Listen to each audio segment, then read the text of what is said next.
freedom, that means there has to be bondage. And bondage desires to exist, to wreak havoc in your life. What I was planning on talking about was Psalm 51, 10 through 12. And I just want to hit verse 12 here. David says, "Restore unto me the joy of your salvation." David says this restoration is what I need, because bondage had caused him to sleep with a married woman and kill her husband and then lie about it. So he stole, he killed, and he lied and committed adultery. This man, it was just loaded. He was loaded with it.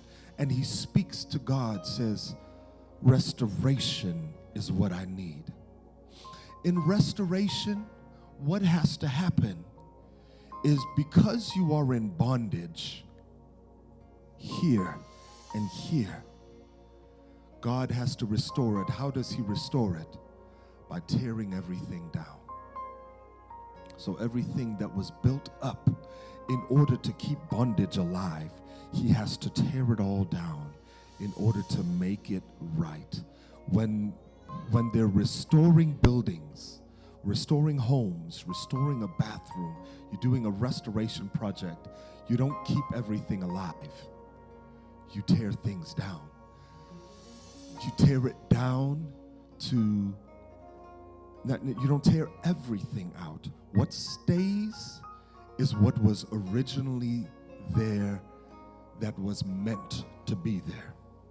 So when you're tearing, if you're doing your bathroom, you're tearing everything out, but I need to still keep the floor joists, because those were there manufacture. If I tear those out, it tears everything apart. It messes everything up. God knows he put the floor joists in your life. So everything else that was built on top of it needs to be destroyed. He says, I'm going to tear everything out to get back to what I made. And when I see what I made, then I can restore. And when we talk about freedom reigns, that means that there has to be restoration in our lives. That means God has to destroy the yokes of bondage. He has to destroy the way that I have.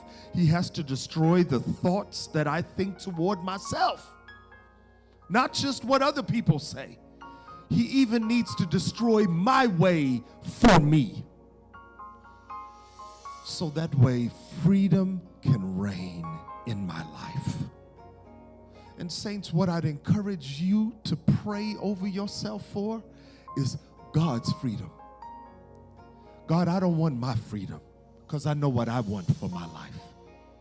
I know what I want to do. And what happens is, when I know what I want, I restore according to what I want. And there's always going to be a problem when I restore according to my settings, because there's flaws in my way. When God restores, he restores so that way you can receive what he has for you. If you restore for yourself, you receive what you have for yourself. But God wants to restore for us so that way we can receive what he has for us. What he has.